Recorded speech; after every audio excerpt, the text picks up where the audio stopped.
Hello everyone. Thank you so much for tuning in today. Today we are bombing the Reich, because it says right there, bombing the Reich. So we're going to play a wing and a prayer. We are going to pick a campaign, do a mission. In fact, this game's even good that you could just play a mission, and I'll show you how that works. It's real simple. But we're going to go ahead and start from the beginning and walk you through a mission. And if we're lucky, we'll get air combat and all kinds of exciting stuff will happen. And you'll watch it all from the very beginning. All right, so what I'm going to do, first of all, you may notice that this is on the iPad, so I apologize if there's glare. I might on occasion show you things from the iPad because my regular book is falling apart. I've abused it quite a bit playing the game, not intentionally, but yeah, I've resorted to going to the digital, and the digital looks good. So all the rule books, charts, everything you need are online. The charts are fine. I'm going to use my charts, but the book, we've gone here. Now, the first thing you do when you're picking your mission is you're going to do choose a campaign. Well, actually, if you follow the steps, so it says you put your formation counter tight. So this is your formation counter. It lets you know if your planes are in a tight formation or loose. Just simply means how close they are to each other. So we're starting on our 8th Air Force Base map, which is going to be up here. And they're in the tight formation for when they launch. So that's the first thing you do right there. Then we're going to go ahead and select a campaign. Now here, this is one thing that's nice about the rules. A lot of times the things you need are explained in the rules, including the dice roll. So if you did lose a chart, you could probably still play the game. But I actually got a really nice two-page layout here, this chart. This one specifically setup and events. And so everything you need is here. So as far as looking at a campaign, if I adjust the camera here, let me see if I can put that down so it's not so janky. Basically, off to the side, we could pick a short campaign, we could pick a late war entry campaign, or a short campaign starting at 1944. The first short campaign starts at 1942, the second short campaign starts at 1944. And then we could do the full campaign, which starts in 1942 and is 25 missions. The short campaign we're going to work on is 5 missions long, and then you could just look to see the specifics of the campaign you want. We're going to say short campaign because it doesn't matter if I pick long campaign. The late war entry campaign or short campaign 1944. Those would allow you to play with potentially different escort aircraft, and we give you different targets of varying complexity. So picking your campaign can be an important thing. And then of course, depending on how many missions you want. So I mean, if you want to do 5, 10, 15, 25. Now what's nice is they have victory conditions set for either length of campaign you pick. So you're not missing out if you do the 5 campaign mission. They have a similar scoring system, but it's designed specifically for the 5 missions. So a lot of people start with the 5 mission campaign to get a feel for the rules. Awesome. So here you're looking and it says you're going to start in box 1 for your first mission, and you can start in 1942. Okay, so that's what we're going to go with. That's the campaign we want. I'm happy with that. It's been decided. After you select your campaign, you're going to build your mission deck. So what I've done is you pull out, in this case, because we're doing the short campaign and it's in 1942, you grab essentially your 1942 cards. So it says set aside the red damage. So yeah, these cards have a red version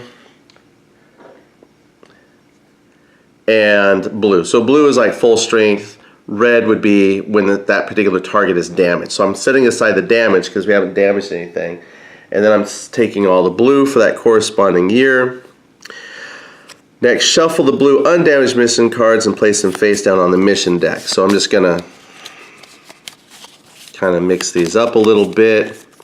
If I sleeved them, I would feel better about mixing them up this way.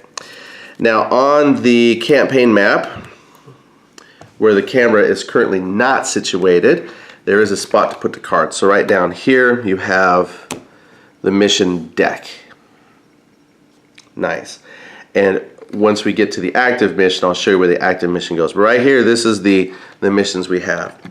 All right, then we are going to do fighter escort range tracking. All right, so based on the year, and I won't bore you with all the details, you would be able to possibly determine what your escorts are. And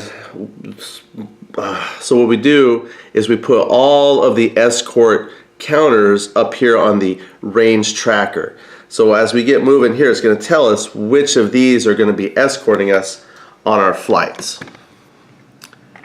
Alright, so that's the setup of the map essentially. Then we're going to set up the squadron briefing. So we have a victory point tracker, and let me take you over there because what I've done here is I've essentially got my formation card here where the action takes place, all the air-to-air fighting and whatnot, and then you got your main mission map, and then over here is the squadron briefing. Now I have to be careful how I set this because, you know, with proper planning I didn't charge the camera so I'm limited by the range of the cord here, so forgive me if this is like weird angles and hard to see things. So the first thing you do is you set up your victory point tracking counter. So there's actually two sides. You got your campaign victory track counter sheet right there, and then over here for the mission. So I put all of this on the zeros because we haven't done anything yet. Then it says draw your initial squadron. You get 12 B-17s, and then there's B-17G counters that you can place off to the side. Those will be like your replacements. Then I've got some bombers already set up on the formation card because I had just got done playing a little earlier. So if I bring them all back, just to be fair here. But basically you draw your 12 B-17s, and then the crews. For this beginning campaign, according to the book, you're going to draw one crack unit. So that's a level of experience. Crack is like the highest one. It's not a drug, it's how experienced they are. So you draw one crack crew, which usually has better crew stats than the others. You draw 2 veterans, and then you get 9 green. Green are essentially random, and they have kind of random stats on here, so it's kind of hard to go cherry picking to find the elite of the elite greens. I guess you could. And I placed them, yeah, it doesn't matter. I've seen some people place their crews on top, underneath, it doesn't matter, but you're just going to match up a crew with an airframe. So the crack unit has kind of this gold color on the top, and I'm going to put him there. It really doesn't matter where you put them because the crew, if they're green, they don't have a name. And then what I mean by name is you get like a named air crew. Like here's one of the veterans. So that's big time operator. All right, so he's going to go on this bomber. But the bomber isn't necessarily called big time operator. That's the crew. All right, so it really doesn't matter if you put the crew on top or on bottom. But I've got 2 veterans and I've got 9 green in here intermixed. And I'll just put one more here. All right, and then as we move into combat and things like that, we'll take a look at the stats and what they mean. All right, so we've got our 12 bombers, we've got crew.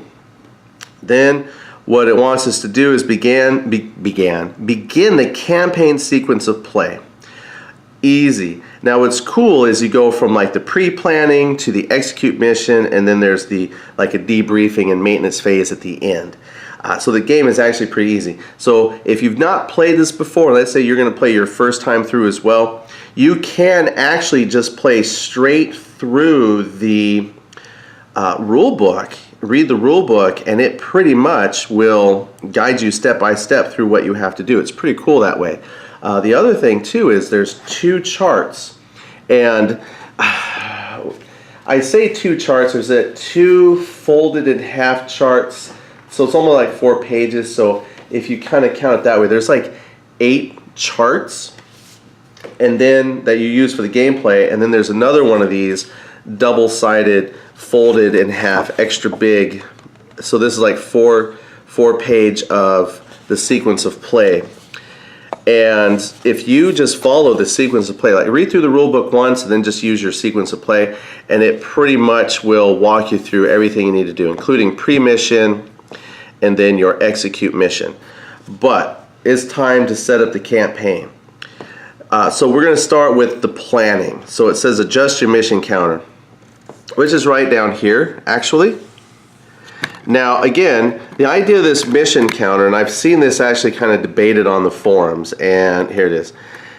And I would say just kind of use your judgment, and it's been discussed that the first step it says is adjust it. Your air operations officer says you advance the box one, but the idea is this box corresponds to the current mission you're on. So we know that the first campaign mission, first campaign is 5 missions long, so I'm not going to advance that box and start on mission 2. I'm losing victory points, and it kind of doesn't make sense. So I'm going to start on box 1. Now, the next mission I do, then I would advance it to mission 2. So we're putting it right there, 1. Then you do the mission deck check. Now, this is important because if you look, as this counter advances, there's going to be several things that could happen on your deck here. Like there might be a special war event, random event thing that could happen that might modify how the war is going. Also, as you progress, you could unlock better fighter aircraft. That's why if you start like that mid-war campaign and you start on mission 10, you have a chance of either getting P-47 escorts by default or P-38 Lightnings. And then if you play that full 25 mission campaign or start in 1944, you have a chance of getting P-51 escorts. So that's a couple reasons why this is important as to which campaign you pick. So we're starting all the way back here in 1942. There's no special events. There's no extra aircraft. This is just the basic, our stuff is not very good type of campaign. All right, so that's the deck check. Then new escort fighter types, like I said, those two things we would check. So the escorts are the P-47s, and there's no event to have to worry about.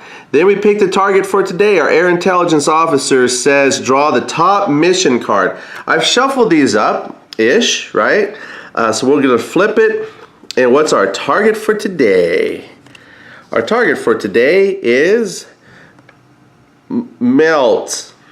All right, so we're going to go for melt. And I'm going to stick melt right over here in our active mission area. So this is going to tell us everything about the target when we get there. Now at the bottom it tells us some things that we need to know about the flight in the first place to set up. So that's, let's see if we get to discuss that now. We can kind of look at that now. So essentially, to do this mission, we're going to have to take 6 aircraft and we're going to get 4 escorts. Boom, we're going to need that here when we start setting up. Next thing it wants us to do is check for cloud cover over the target. Let's see if I can move that down a little bit. Cloud cover. Not having a good day speaking today. Now, the game comes with 2 dice. I recommend that if you're able to, snag yourself out from maybe some other games that you have some more dice. As we play, I sometimes find myself using on average 3 to 4 dice, and so I'm going to set 4 dice aside. But when you do some of your bigger attacks in the bomb runs, you sometimes will use a lot of dice. So if you can, just have some on hand. So what we're going to do is move the camera over here. I guess I could stop, pause the camera and move it and not give you all vertigo, so maybe we'll do that going forward. But here we're going to go ahead and roll some dice.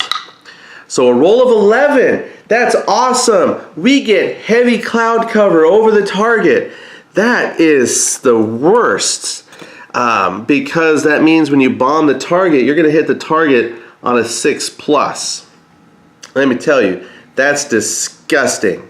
So what I got over here is cloud cover. Last time I played, at least, I had light cloud cover. You hit on 5s and 6s. But today, thank you, dice, we get heavy cloud cover over the target. I'm going to hope and pray that we get an event that will let me change that along the way.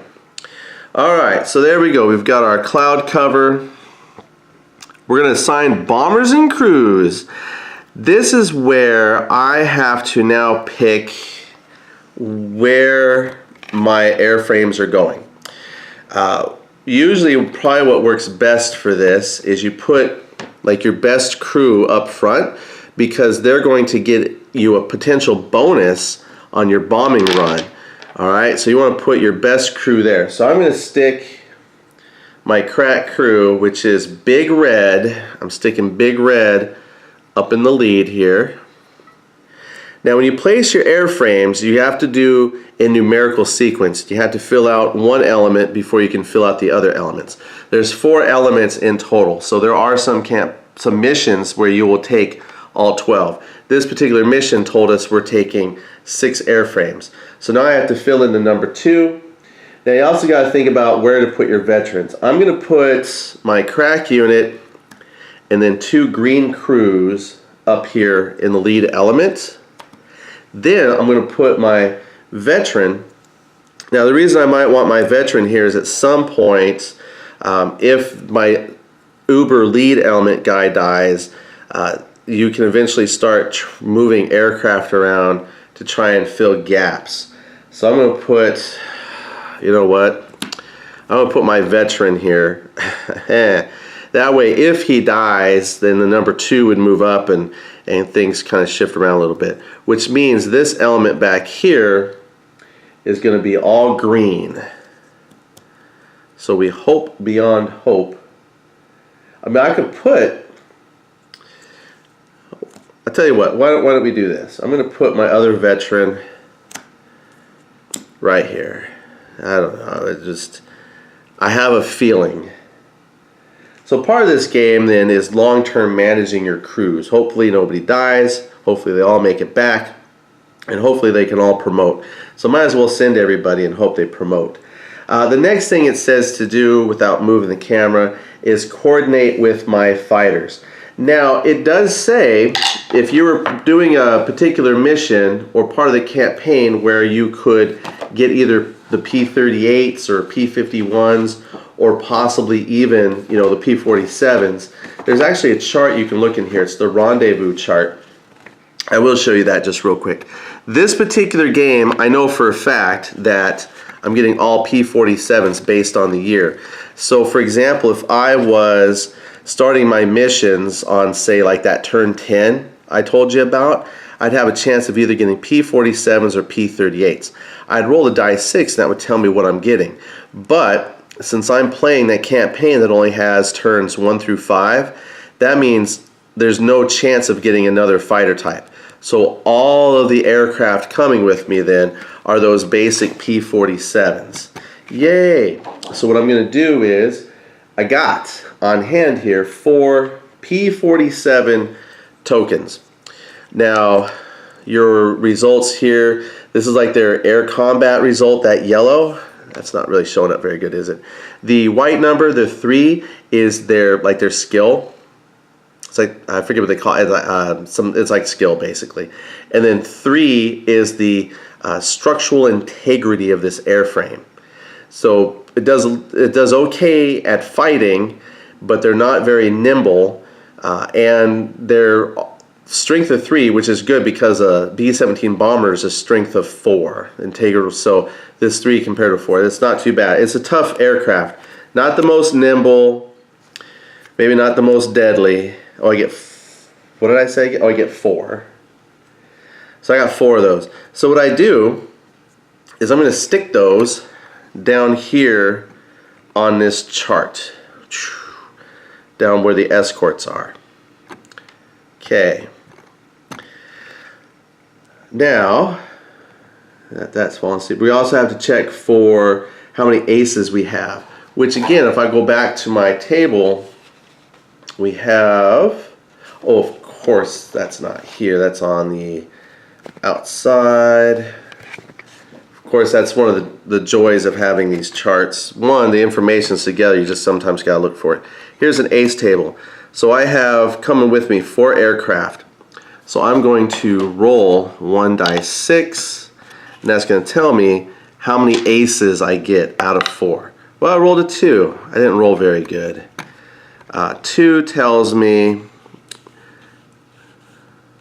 None. That's great. No aces. That makes a difference because aces can potentially affect like your initiative, who fires first. Also adds like a combat bonus. So that's sad. All right, well, no aces for me. All right. Then we do the mission route planner. This is the squadron commander's job. So now I've got my escorts, I've got my flights assigned. We're good to go. We're going to take off here in a moment. So what we got to do is find our target. I'm looking at the map for a moment, and I'll show you where Melt is here in just a second. Let's hope for it being very deep. There it is. Nice. Okay, so what I got to do as the mission planner is think about how do I get from this square here. Follow the lines that connect these squares. So I can go 1, 2, 3, 4. Now I don't want to go this path because that's 2 cities with flak attacks I have to deal with. I don't want that. So I might go here, here, here, here. So this is 1, 2, 3, 4.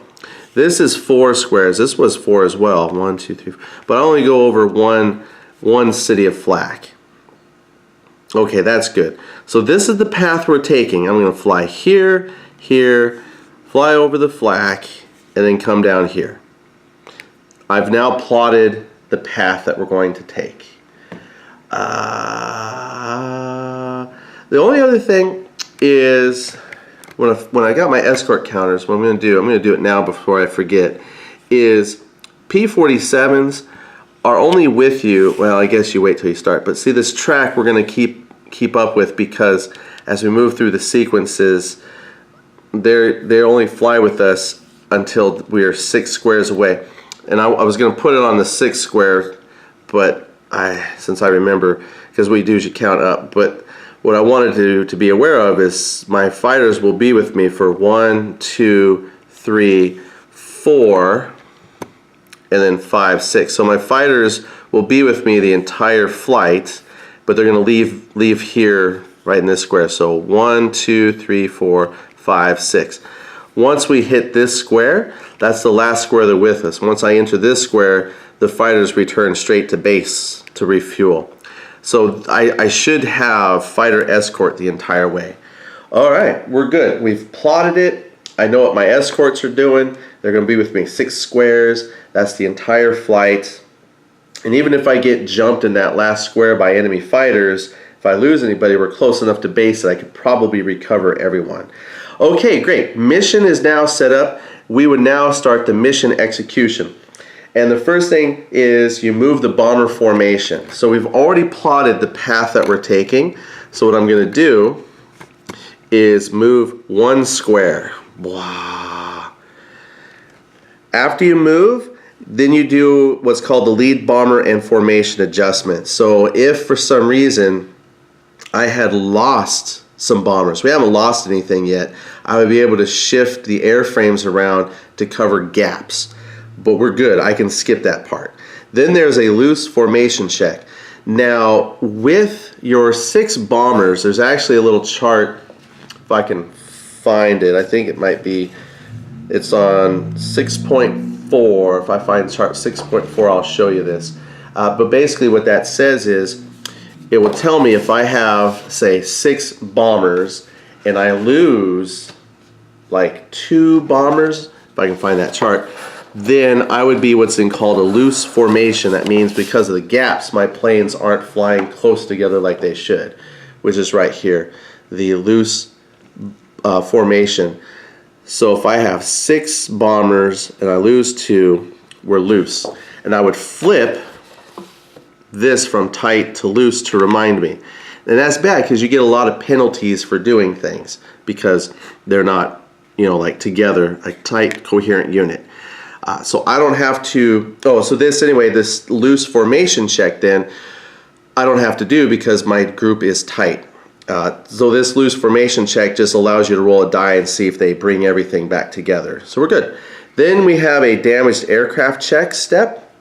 I have no damaged aircraft, so that would be a check to see if anybody drops out, a bomber or an escort, because you could lose damaged escorts, so we're fine there.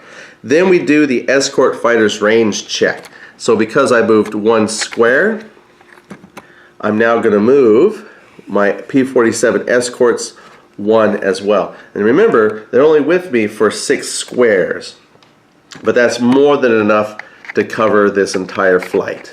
Yay! Let's give you something nice to look at while we go through steps. Okay. Then, after we do that, if I was in a box where I could pick up different aircraft, because apparently some of your flights are really long.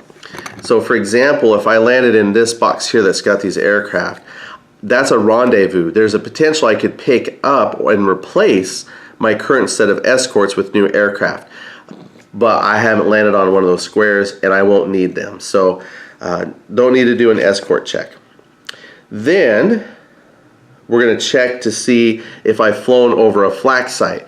So when you get to these cities and they have a flak symbol, then that means I'm getting shot at, potentially. And again, I'm in an open square. We just left England. I'm still flying over England, so we're safe there. All right, then we do the formation event check.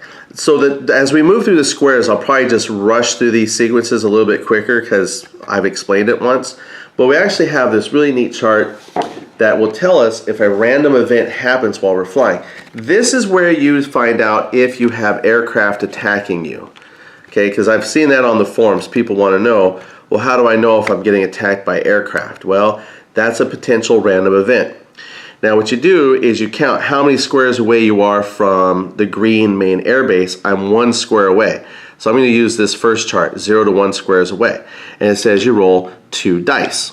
So I'm going to roll 2 dice in my dice tray, which I have set off to the side.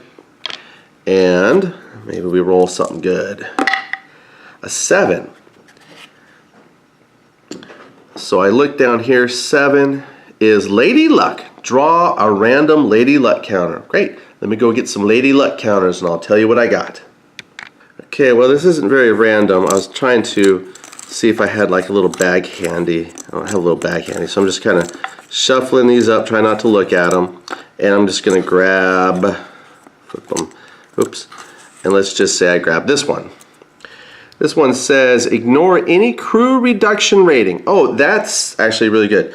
I'll explain what that means. What happens is during combat, if you take certain damage results, it's like if you get like a heavy damage result, you have to make a check to see if your crew drops in experience, like going from the crack to veteran or veteran to green, because maybe someone in that particular crew has been wounded, so it takes away from their ability to fight as effectively or fly or bomb.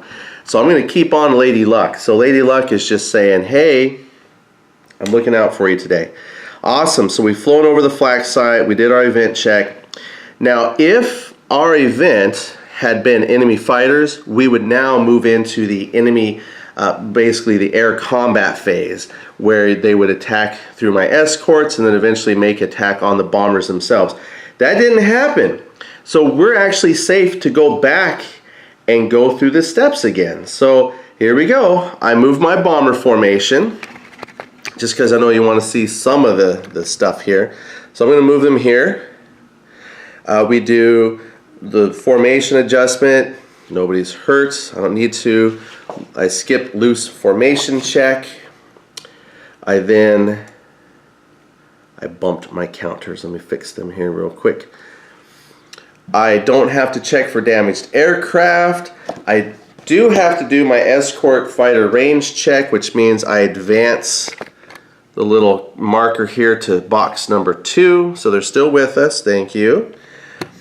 And I'm not doing a rendezvous. Skip that. I'm not doing a flak attack. Go back and do another lucky formation event. So let's just stick that right back here. And again, now it is a little bit different because I am now 2 squares away from England. So I'm going to be rolling on the 2 to 3 box. And a 7. So I just look at my dice roll, 7. Weather change. Oh, hallelujah. Hallelujah. So what I do, it says right here, weather change, roll a die 6. On a 1 through 3, there's a change in cloud cover. It cannot get worse. It can only get better. Let's see. Yes, there's a change in weather.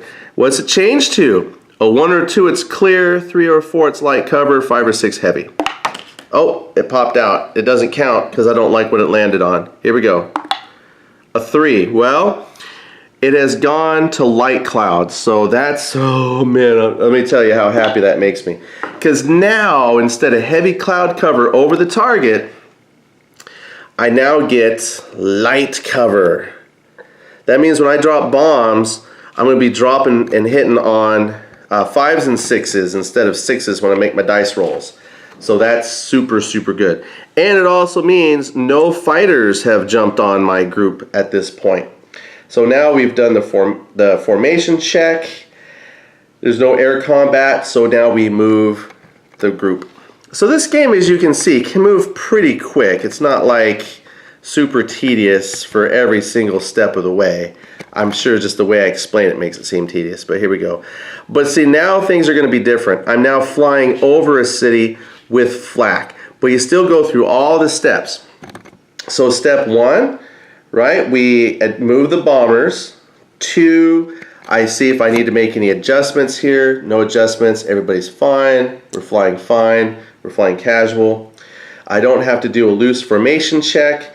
I don't have to check for damaged aircraft. I do advance my escorts to the 3 box, which I won't move the camera to show you that. I don't have to rendezvous for do fighters, but now I get to make a flak attack check. Now, because I'm following the steps here in the rule book, and even if you're following the single player guide, step 5.7 even shows you right here that you just roll 2 dice 6. On a roll of 2 through 5, you get attacked. So what I'm going to do is roll my 2 dice, which I've got right here. So a 2 through 5 means I get attacked by flak, flying over Lily. 8. Alright, so we just happen to be flying high enough, or we've skirted around the city that we don't get attacked by flak. Now, that's perfect. So then I do the formation event check. So what I'm going to do here, I just set that chart down. Oh, it fell inside the box. So let's see what we've got. So again, let me just lift this up momentarily. And I'm now I'm 3 away from the base, so I'm still rolling on this column here. If I roll a 9 through 12, I will get attacked by enemy aircraft. So let's bring out the dice. Let's see what we get. A 6. Okay, so what is 6? 6 is another Lady Luck. All right, let me grab all my Lady Luck tokens. All my lucky ladies. I set those down somewhere. Not very lucky if I can't find them. Where'd you go, Lady Luck?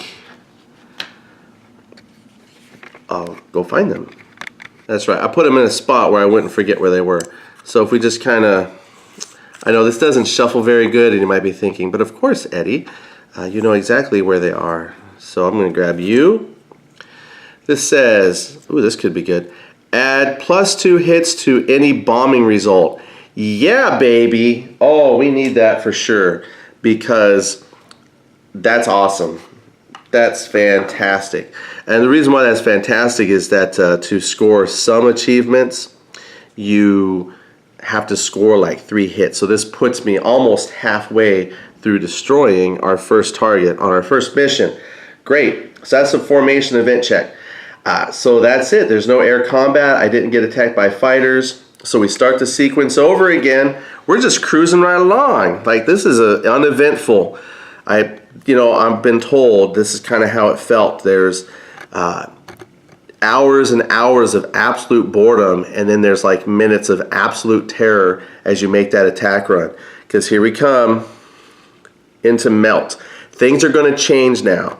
But I gotta run through that entire sequence. Even though I'm over target, I run through the entire sequence. So I move. I increase my escorts by 1 to the number 4. I check for lead formation checks. There's nothing that has to be changed. I don't have to do a loose formation. There's no damaged aircraft yet. I've moved my escorts for their range. I don't have to do an aircraft rendezvous, but I might get attacked by flak. So the target, not only will you get attacked by the flak as you approach the target, but you gotta remember you're on the outskirts of town.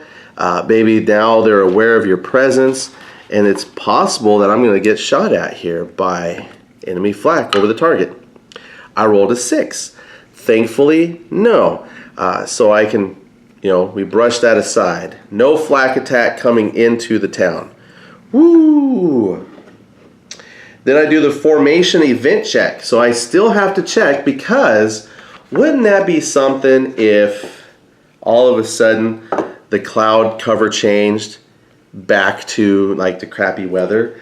So where am I at? I'm 1, 2, 3, 4 away. On the chart, I'm now in the next box up. So 4 boxes away. I'm gonna roll. Oh no! Yeah, so I rolled and it says you get enemy fighters.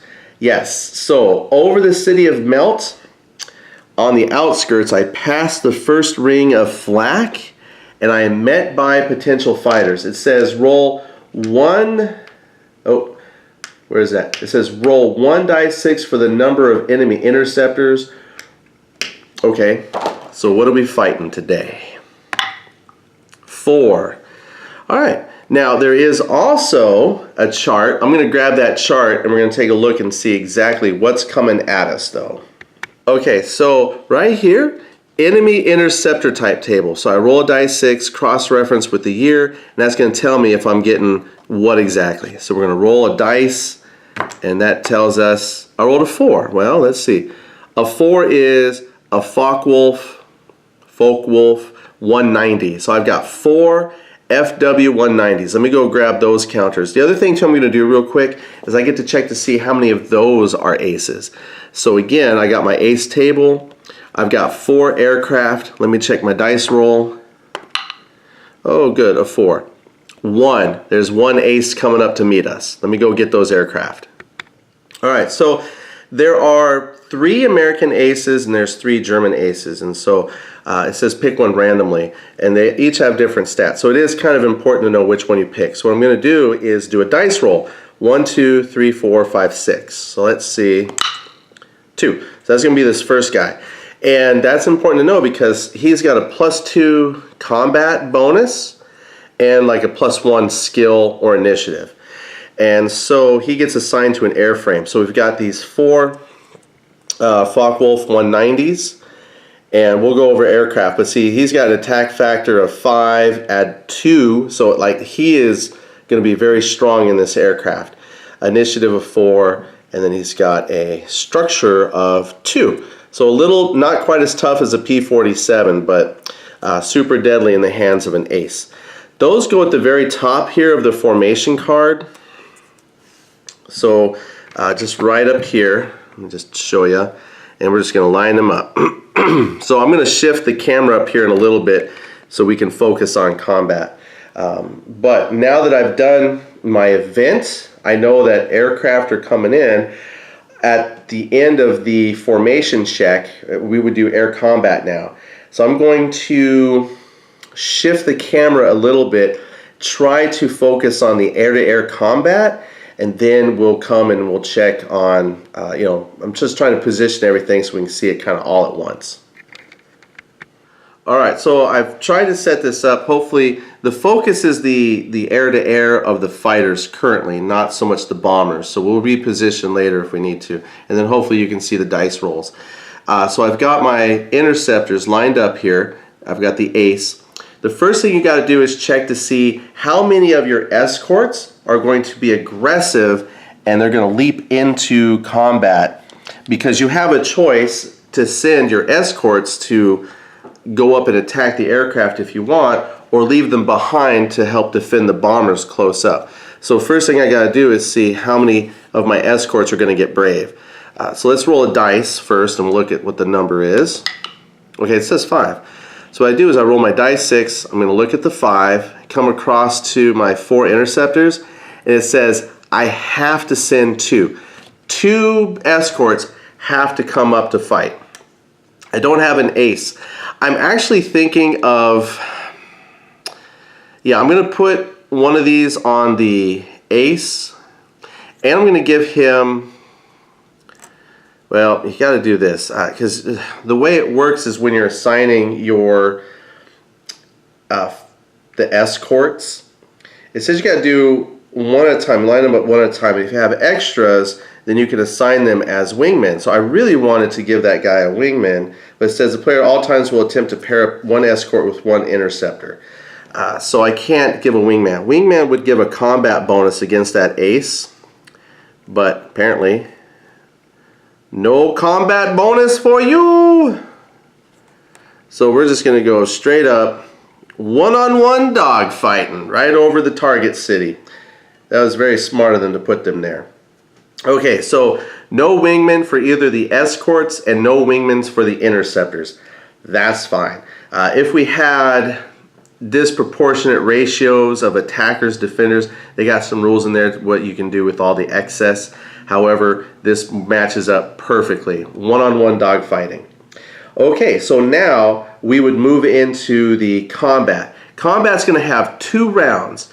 The first round will determine if we damage any attackers, and then they would fly off because the damaged fighters don't stay around for round 2.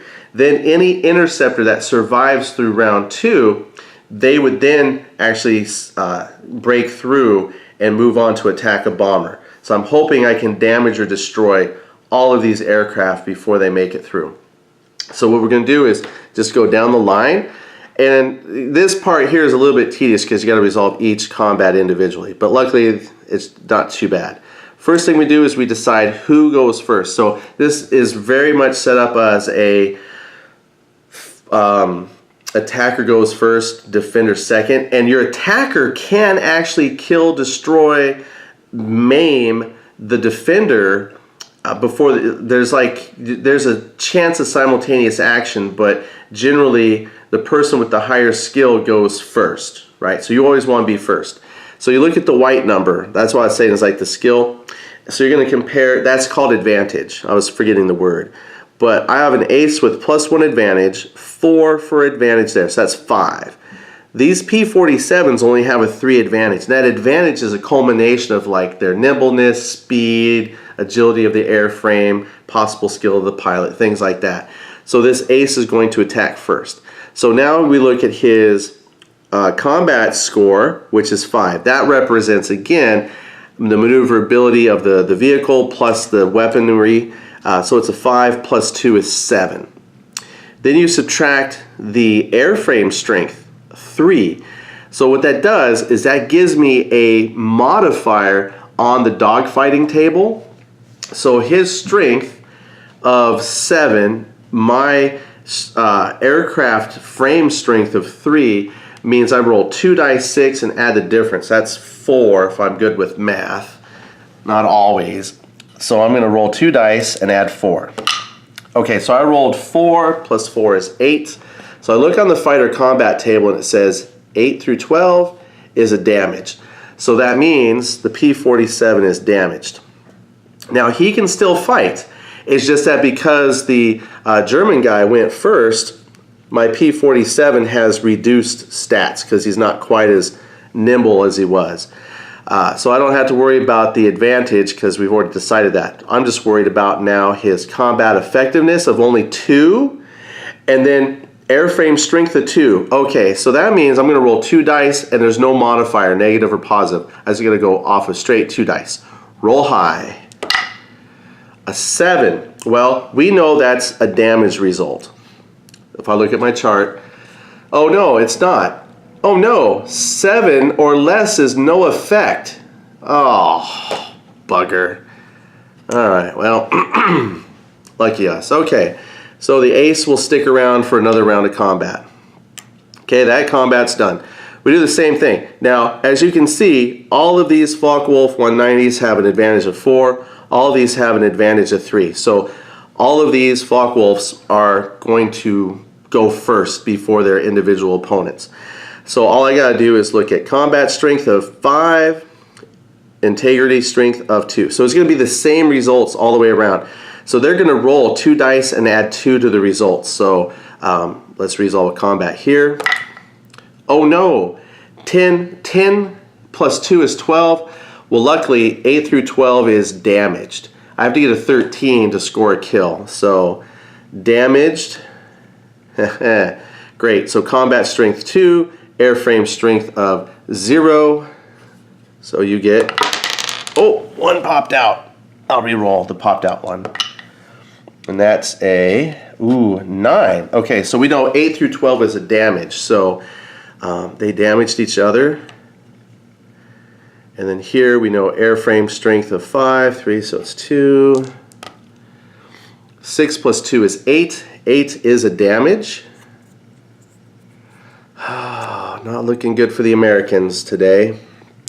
Then he returns fire, so it's no bonus. He rolls a 7, so he doesn't damage the Focke-Wulf. Then this guy attacks. Oh! So this P-47 is destroyed. Bye-bye. So, because he got a total of 14. So 13 plus is destroyed. Okay, that's the first round of combat. So now what we would do is essentially you start over, and these are engaged. Now it says when you start the next round of combat, you're like pretty much starting over. So, so I can reassign, because they're in the sky, right? They're flying around. But there's no need to really reassign anything, except this guy here who no longer has an opponent. So guess what he's going to do? He's going to do the smart thing, and he's going to be he doesn't need to be a wingman for the ace. He's going to be a wingman for this wounded guy. Technically, the rules don't say like engaged as in they have to stay there the entire fight, because it says it kind of starts over. Let me double check real quick. Yeah, it just kind of says when you start the next round of combat that you would reassign the interceptors according to, you line them up, and then you would assign the escorts again. And it says that your wingman combinations don't have to stay. So my understanding is that you could kind of shift them around, but I don't really need to. Because I had this escort who is not being attacked by anybody, we'll go ahead and let him be a wingman. So we're okay. Let's not try and fix a system that currently doesn't apply to this situation.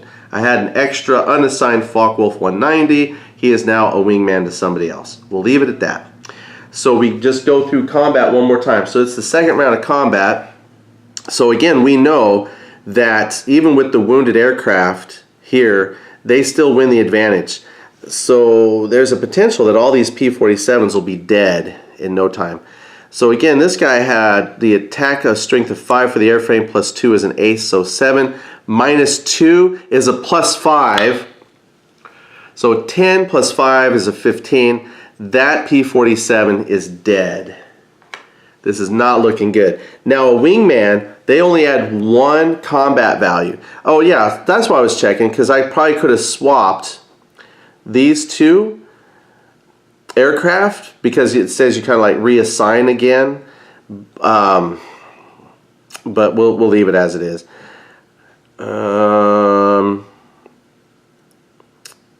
Yeah, because I could have maybe, well, we'll just say they're engaged. We'll leave them the way they are here. So anyway, firepower 3 plus 1 for the wingman is 4. Subtract 2 integrity. That's a plus 2 on the die roll. Okay, good. So that's a 4. So he did not damage the P-47. If the P-47 takes damage again, they're destroyed. So they don't want a damage or an outright destroyed result. Okay, but they can fight back. We'll see if we can destroy the Focke-Wulf, because we can get some victory points for that maybe. So strength of 2, airframe strength of 1. So I add plus 1 to my, plus 1 to my roll. Oh yay! Look at that! 13. So even if I had damaged it, but I got it destroyed, so yay! There's a Focke-Wulf. That's victory points there. All right, last combat. We've got strength of 5, integrity of 2 is a difference of 3. 6 plus 3 is 9. Damaged again. He's going down. Great. All right. There we go. Now, because I moved all my escorts up, there's nothing back to remain with the bombers. So after combat, essentially, this fighter here is just going to kind of sit outside the escort box, but he's no longer a part of the combat. He's done. What that means is these 3 airplanes bust through to the bombers. That's bad. 3 of these coming in is really bad, because now there's 2 rounds of aerial combat attacking my bombers. And now we got to see which ones are going. There's a random bomber selection table. So I'm going to make some rolls and just tell you the results here so I don't have to keep flipping the charts. So let's see. We'll go with the ace first. So the ace, I have two elements. I just have to roll 1 die 6. So with 2 elements, it's going to be in the lead element right there. Oh, okay. That's easy enough. Now, which bomber? 1, 2 left. So let me read the chart. I rolled a 6. It says it's the right. So this guy breaks through and he attacks the bomber over here. All you gotta do is just place the attacker adjacent to the bomber. He's engaging. Easy. All right, then the next airplane, same thing. I got 2 elements. I roll a 2. So again, it's the lead element. Roll a 3. That is the lead element. That could be bad. And then finally, the last bomb or the last fighter breaks through, a 4. So he's going to be going after the high element, which you can't currently see, but which bomber? 2. So he'll be going after the left. Okay, so let me show you what this looks like now. All right, so what do we have? Now we're going to shift here. Hopefully you can see everything now. All right, so the lead element, the ace is on this bomber. We have just a regular Focke-Wulf on the actual lead element, and then we have a Focke-Wulf 190 over here. So essentially combat works pretty much the same, except the bombers will do their defensive fire first, and then the enemy will make their attack run. So it's possible that I can damage the airplane, which will lower its effectiveness against the bomber or destroy it. So basically the bomber gets initiative. Now, there's, again, like I said, 2 rounds of fighting, but if I can damage the aircraft after its first attack run, it won't make a second attack run. So I'm hoping for damages at minimum. Now, combat works pretty much the same way. I take the combat value of the bomber, which in this case is a 3.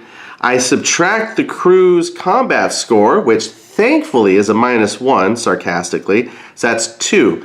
Versus the airframe strength of 2. I'm at a 0. But one advantage of the bombers is they're supported by their buddies. So if they don't have anybody attacking them, their fire will go and support over here. So I get to add +1, +1. So that gives me an attack strength total of 4. Subtract 2 for the airplane airframe strength. That means I'm going to roll 2 dice. I'm trying to put this where you can see it. So I'm going to add 2 to that. Okay, that's a 5. So that means that airplane comes through, goes screeching by the bomber, and we don't hit it.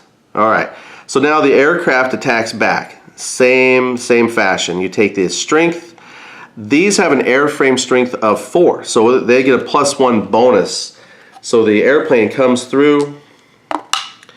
He rolls a 5, +1 is 6. Let's get you the bomber damage table here. Let me find that real quick. Yeah, we got a whole bomber combat table which will work for resolving, well, there's a flak damage and then the bomber combat. So we rolled a 5 +1 is 6, so 7 or less is no effect. So we didn't damage each other. So that combat's done. Now, one thing though, if it had happened, you can have multiple aircraft attacking one bomber, but you just resolve each attack individually. There's no wingman for this. But luckily, if we come up here, again, it's individual combat. But the results might be a little bit different here because I've got a +1 attack for my crack unit. So it's 3 + 1 is 4, integrity strength of 2. But there's one thing though that I totally forgot to tell you guys. There's some air combat modifiers. I just didn't think at the time any of them were needed. So the bomber attack modifier, so I get the bonus there for each non-engaged bomber. If you're the tail element, you get a +1. If multiple interceptors are attacking a bomber, I get -1 to my attack strength. If I'm the lead bomber in the element, I get -1 if we're in a loose formation. Okay, so why does that matter? Well, this right here tells me I get -1 to my combat. So think of it like this. The lead element, if I remember right, well, they're far forward, so they don't quite get the same protection as everybody else. So lead element is actually kind of dangerous. So I get a +1 for my crew, -1 that cancels each other out. So actually my strength then is 3, subtract 2. I get a bonus of 1. I don't think I rolled dice yet, but let's see here. So I only get +1 on my dice roll. Oh, I was looking at the bomber attack. I'm attacking the airframe. I think I got excited and was checking the bomber damage table as if the airplane was attacking the bomber, but I haven't got that far yet. I'm doing the bomber still. I just double checked my modifiers. I get +1 to my roll. Well, you know, mistakes happen.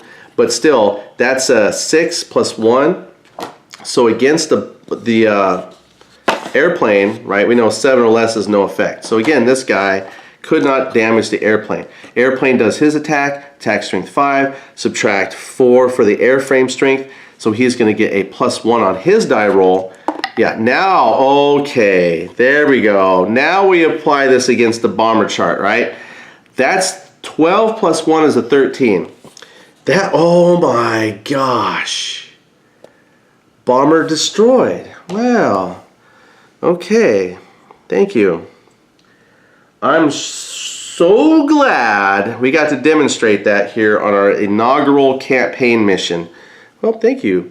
So the lead bomber shot at it. Oh, you know what I forgot? I forgot to add +1. It wasn't enough. What did I roll? A 7? I'd have to go back and look at the camera. I'm not going to do that. I think I may have messed up for all of those keeping track. I forgot to add +1 for the buddy. So if I rolled, I don't remember what I rolled, but it's possible I may have damaged that Focke-Wulf, which would have lowered his combat strength, which means it's possible my airframe wasn't destroyed. But since I didn't remember what I rolled with this bomber, it would be kind of cheating to go back and add the +1 value to change, say, a 7 to an 8, which would damage that guy. So I, as a solitaire player, just kind of messed up big time, and I've allowed my bomber to possibly be destroyed when there's a slight chance, without having gone back in time to look at this, but you people on YouTube can check for me, that he may be alive. But based on the information I currently have, that bomber just got destroyed. That is so sad. All right, well, there we go. That Focke-Wulf, his job is done. Now in the second round of combat, he's going to attack someone else. Well, now let's do the ace. Same thing. Oh look, this green crew has a -1 firepower as well. So they got 2, +1 for the buddy. That's a 3 total. -1, because they're lead element. So again, they're back down to a 2 strength. This has an airframe strength of 2. So this bomber gets no bonus on his dice roll. He rolled an 11. Okay, that's good. That means the ace is damaged. That brings his Focke-Wulf strength down to a 3, which will help. Now we attack back.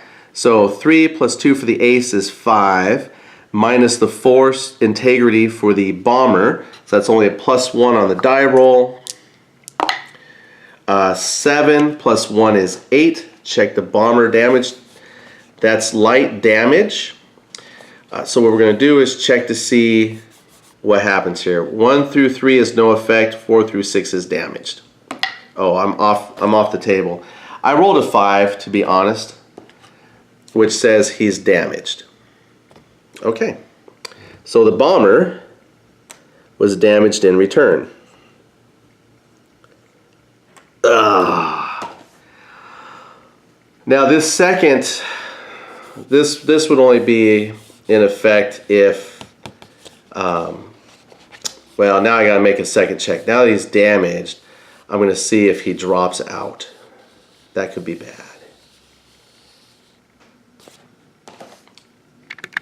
We're just grabbing my dice here. So yeah, so the first roll 5 damaged. I roll here now to see again if it's an effect, no effect or a dropout. So I'm just going to roll 1 dice. 3, yay! So it stays in formation. Otherwise we would check to see if it stays in formation or drops out. So luckily he's just lightly damaged. All right, so that first round of air combat is done, and I forgot I still got a Focke-Wulf over here and one over here. But that first round of combat's done. The ace luckily was damaged, so he flies off into the sunset. We'll put him up there. Next round of combat, we're going to see which aircraft these guys are attacking. So I'm just going to move them off for a second. Because, you know, they're not like just trailing one bomber, right? They're flying through the formations. So let's see where they're going. Random bomber table. So the first bomber is going after the high element, and specifically this guy. So he's, well, I guess one of them is attacking him again. Then we roll for the second bomber. He gets a 5, so it's also this element. Oh no, same guy.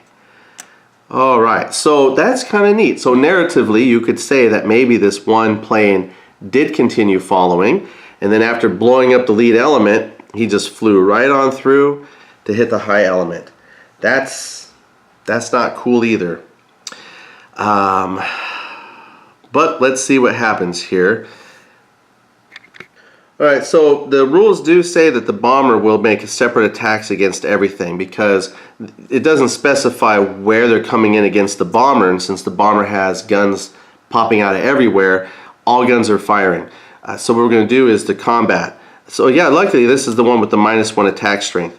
Has 3 attack strength -1, but these 2 elements are not engaged in combat, so they can support fire. So that's going to be 2. So basically, he's going to have an attack strength of 4, -2 for their integrity. So we're going to attack each one. So I roll 2 dice plus 4. Okay, so that's 10 plus 4 is 12. So this is damaged. Then we check the other interceptor as it comes in. And that's 9 plus 2 is 11. So luckily they were damaged. That means now that they're coming in, they're not as strong. So they have a strength of 3. This has an integrity of 4, so that's -1 to their dice roll. So, well, okay, so 11 -1 is 10. That's still damaged. Oh, this could be bad. But again, I got to double check the damage and see if it goes beyond that. So that bomber damage thing, right? So we take, oh no, 11, I'm so sorry. 11 is heavy damage.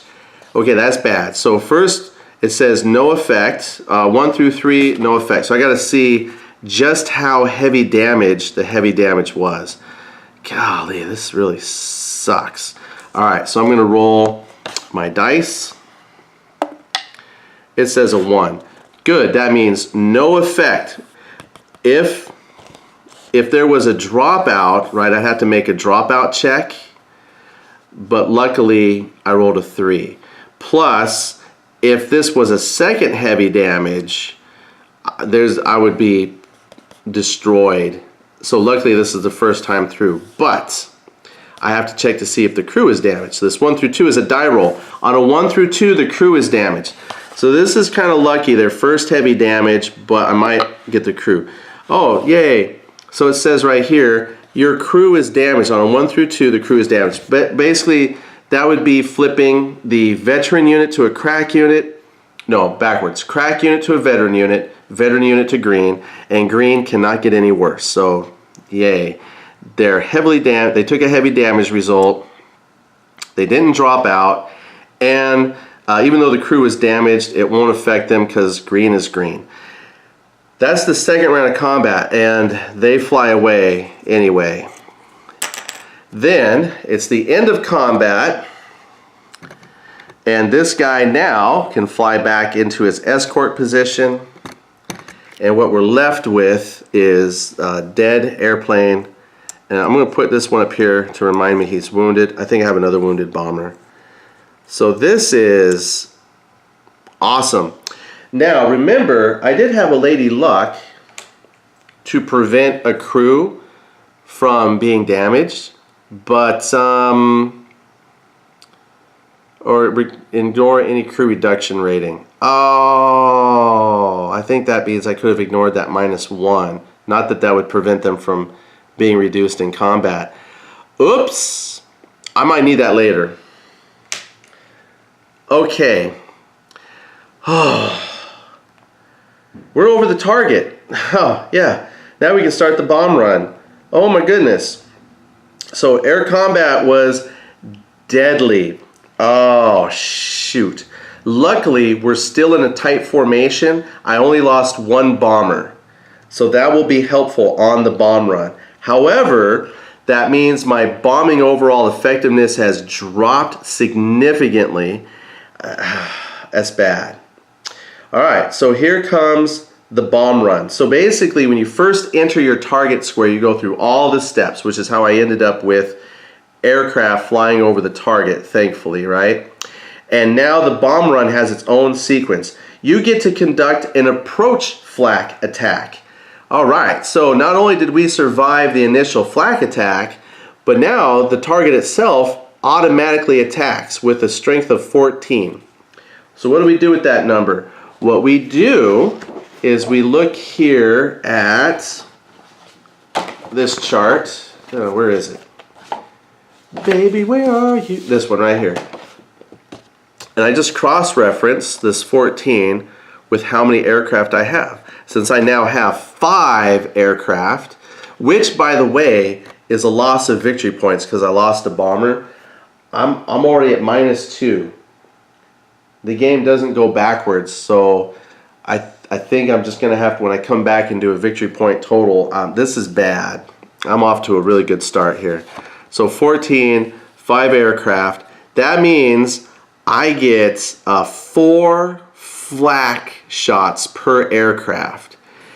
If I had that 6th bomber, it would only be 3 flak shots per bomber, but now I get 4. Now luckily, this flak coming into the target only hits on a 6, but that's 4 attacks per airframe. So I'm going to start with the lead and just kind of go across here. So the first guy gets 1 hit. So what you do now is that bomber, we have a flak attack chart, which is very similar to what we've had. I roll my dice and I add in the difference of basically the attack roll and subtract the airframe strength. So when you have a hit, you roll 1 dice per hit to determine the attack strength of the roll. So 2 minus 4 is a -2. So in order to even damage the airframe with flak, see, look here, it says right there, 2 or less, no damage. 3 through 5 is light damage, and then 6 through 8 heavy damage, and you check to see if you're damaged and whatnot. Okay, so beautiful. So 1 hit really doesn't scare me, because once I subtract, like 1 hit from flak won't hurt me. Let's do the next damaged bomber. All right, there's no 6s, so no flak hits him. Then we're going to do these 3.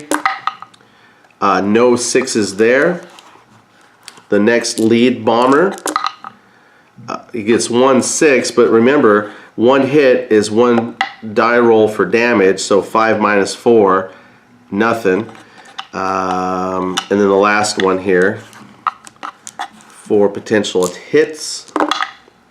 Alright, so that was actually not bad. So flak can be, like, as you can see though, at any point the dice can hate you and just destroy an airplane like that. So for example, if maybe I had rolled 3 6s, I would roll 3 dice, so that would be 8, 11, subtract 4 is a 7. That still would have been heavy damage from flak. So yeah, there's a chance that things can happen. So even though this looks like the flak didn't do anything, it didn't, but it could. That's what makes it scary. Alright, so we have survived the flak. Now, I get to do the bombing attack. Alright, this is really sucky now that I've lost my lead aircraft. Basically what I do is I have a red number on each bomber and I tally all that up. So 4, 2 is 6, and none of my air crews have a bonus or penalty at least for it. So 4, 6, 10, 14, 16. And again, I take a look at that combat chart I just showed you. So I got 16 strength points. So I use this 14 to 17 column against a single target. That's 6 potential bombs that are, well, I shouldn't say bombs, but I get an attack strength of 6 against 1 target. I would do column shifts. I would shift down 2, which would be worse if I was loose formation. So luckily we stayed tight. Then I subtract the target's difficulty rating, and the target has a difficulty rating, this middle number, of 0, so luckily no adjustment. And then you get to add the lead bomber crew's bombing rating, which they're dead. So there's no bonus there. So I have 6 dice I'm going to roll. And luckily, because we changed that air cloud cover to light, that means I hit on 5s and 6s. So I'm going to roll 6 dice. So now, all that trouble to get here culminates in this 1 dice roll to see if I kill the target. So I'm going to roll the dice and then we're going to show you what I did to the target. Alright, here we go. Oh, this is good. 1, 2, 4 hits. Thank you. Hallelujah. Now let's take a look here at the target damage table, which I just happen to have right here. First you look at the target destruction points. So that would be this number here in the corner, 5. I look here, 5. 5 plus hits is heavy damage for the target. 3 to 4 hits is light damage. 0 to 2 is no effect. I was hoping one of these would say destroyed. I think in version 2.1 you could destroy it outright. Because I remember watching somebody play this and they got it destroyed. Me, thank goodness. Holy cow, I would hate to have been the guy to get destroyed as revenge on their way out. But let's see what I say. That was 4 hits. That's light damage. But see, I have a choice to make. Because remember, I had this. It said add 2 hits to any bombing result. I'm going to take it. So that gives me 6 hits altogether. That means heavy damage. Receive full victory points for the target. So what that means is, thank you. I'm going to take it. I get 10 victory points. Plus, once we go through and do like bombing damage assessment and whatnot, that might count as like destroyed, because it says if you did light damage, you replace the target card with a red damaged card. If it was a red target card already, no effect. Receive the light. Oh well, we'll double check once these bombers get home safely. We'll check to see if that is a destroyed target, and he won't go back in the target deck. So that might be destroyed. But I do get 10 victory points for that. That will help offset the loss of the bomber. So I don't mind using that Lady Luck. Okay, so that's the bomb run. Whew. Oh my goodness, that was scary. But now, so we did the target damage. Yep, it says, read it across. Bomb damage assessment. If it's heavy damage to the target, you receive the higher VP. Yeah, we got that. Place those mission cards on the completed mission bot. Yeah, so that counts as destroyed. I'm going to move him, that melt, essentially. It says move that from the active mission to the completed mission. So yeah, we did destroy a target. Yay! Yeah, things are looking up. Now, all we got to do is fly home.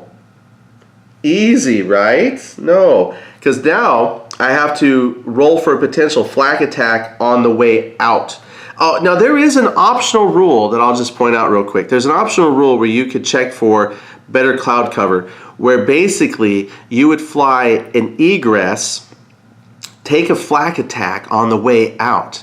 Then, well, you would roll for the flak attack, potentially. Then you would do basically come around for another ingress, and you would roll to see if the flak would attack you on the incoming. Then you would roll the dice to double check for cloud cover, and you could either get, no cloud cover. You could get like the clear, or the what is it? What do I call that? Not clear, light, or it could go from light to heavy. I didn't exercise that option because I did not want to risk going from light cloud cover to heavy cloud cover. But that was an optional rule you could play with, that you could circle the target, potentially get hit by flak again, but potentially get better cloud cover. If I had heavy cloud cover, I totally would have run that option and risked all the flak attacks just for the better option. So this worked out great. We took a lot of damage coming in, but we're going to see what happens going out. All right, so I got to roll to see if we get a flak attack. So remember, you roll 2 dice, and on a 2 through 5, you get a flak attack. Oh, good, 8. So on the way out, we have silenced the guns. So no flak attack on the way out. So we are done over the target. Oh, man. Now we cycle back through all that turn sequence. So if we start at 5.1, right? So if you were in your book, rule book, I don't know what version of the rules you have, but 2.2 rule book, we just go through the sequence. 5.1, I'm going to move the bomber. And we're going home, boys and girls. So we fly over Lily.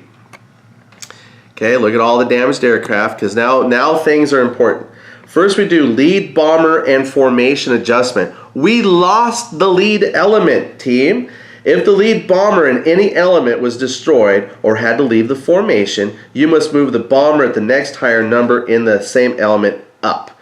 If an entire element is eliminated, then the bombers from the next element move up, right? So you just kind of cycle through. So this guy, number 2, which is my veteran, see, that's why I put my veteran there. He moves up to take it. Unfortunately, that's after we attack the target. But he didn't have a bonus to bomb anyway. His bomber bonus was a 0. All right, so we're good there. Put the crew right there. All right, now we check for the loose formation check. So remember, I had to lose 2 bombers to be considered loose formation. We only lost 1, so we're okay. Then we check for damaged aircraft. And I've actually got, guess what? I have a chart for damaged aircraft to see what happens to them. So that's chart number 10.4. So what I got to do is roll a dice 6 for each damaged aircraft. I'm going to check for my fighter first, because there's a chance that the fighter might bow out early and then they'll be all alone on the way home. So let's go. Oh, good. On a 1 or 2, we check to see if he drops. So the second roll will tell me if he drops out or if he actually stays in formation. So it's a dropout check, which is 1 through 3, the aircraft drops out. Oh no, of course. Oh no, but it's good. 4 through 6, he stays in formation. So that wounded airplane stays with us. Now I gotta check my wounded bombers, and I got 2 bombers, so it's the same thing. We're gonna roll. Okay, 2. They make a check. On a 1 through 3, he will drop out. Okay, so this bomber he's going home, which is bad, because there is a dropout table for that. I was hoping not have to use any of that at this moment. Lost bomber fate table. So now what I got to do is see what happens to that bomber crew. So what I have to do is count how many mission boxes away they are. I did fly one mission box back home, so let me count. I am 3 mission boxes away. So I'm going to roll a die 6. On a 1 through 2, the bomber fails to return. They've crashed, the bomber's gone, the crew, they're maybe captured, but they can't return to play. All right, so let's roll. This is a big roll. I'm taking the excess dice out. So this bomber, your fate. Oh, yeah, they're gone. All right, so this bomber, they couldn't hold it together. Ah, we're gone. That means my bomber crew is now a loose formation. That could be important for later. Okay, now I gotta check for the, I guess it doesn't matter which one I roll for. I'm gonna roll for him next. So let's see, 1 or 2, I gotta make a potential dropout, check. 5, so he stays. All right, so we had that bomber fall out for whatever reason. The engines dropped off, the crew ejected out. Well, they jump out, but they've landed over Germany, so they've been captured. They're now POWs, and the aircraft is destroyed. We're taking a beating, team. All right, so then we did the damaged aircraft check. I advanced my aircraft escort number up to 5. Then I do a rendezvous, which there's no rendezvous square for me to check. I am over a flak site. Lily is a flak site. Fantastic, thank you. So now I'm going to roll, and remember, 2 through 5 means I get a flak attack. Whoo! We skirt around all the flak. Oh my gosh, right? So just to summarize, so we had all that mess happen on Melt. Then we fly over Lily. I lose a bomber. It falls out, but luckily we kind of like skirt around the flak. Now we got to do the formation event check. So we are we're technically 3 boxes away from home. I'm going to check my event. So I'm going to roll 2 dice. I'll just show you here real quick. A 4, and I'm 3 away. So I am this here, and I rolled a 4. Lady Luck. Oh, that's great, Lady Luck. Luck be a lady tonight. And I'm gonna grab you. Oops. Ignore any lost result. Well, I could have used that. So in a way, this is teasing me. All right, well, thanks. Oh, I gotta get rid of my bomber one. Jeez. I guess I should have put that back in the pile. I could have drawn that again. But, all right, well, if I lose any more aircraft, I can avoid 1 lost result. Gosh. No aircraft attacked, so I get to skip that part. Okay, we're nursing it home, team. So we start over. I move 1. I then have to, I didn't lose any more lead elements, so I don't have to readjust anything. But I do get to make a loose formation check. So I'm going to see if these guys flip. Now it does say I can add the formation's performance rating from the lead bomber, which they get a +1, actually. So I'm going to add +1 to my result, and it says on a roll of 4+, the formation tightens up. That's good, because we are in a loose formation right now, and that could be bad. Oh, no, we still stay. I rolled a 1. So we're going to stay in a loose formation. All right. Then I do the damaged aircraft check. So remember, I still have 2 damaged aircraft flying with me. So we'll check the escort fighter first. On a 1 or 2, he might drop out. Okay, so the fighter stays. And then that second bomber, he stays. Because of 3 through 6, they stay in formation. All right, good. Lucky us. Then I increased the escort fighter range box by 1. This is the last box that fighter will stay with us. So once I move to the next box, it doesn't matter. I don't have to check for him. He pretty much bows out. So we're good there. I don't have a rendezvous to check. I'm not flying over flak. I'm going to check for an event, because now I am 2 boxes away from home. Hopefully nothing terrible happens. So I roll a 10 on 2 boxes away. If you say to me, I get jumped, oh my gosh.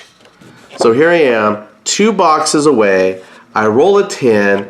What happens? Enemy fighters. Oh my gosh. Enemy interceptor type table. All right, well, here we go. Drum roll. Oh, thank you. 6.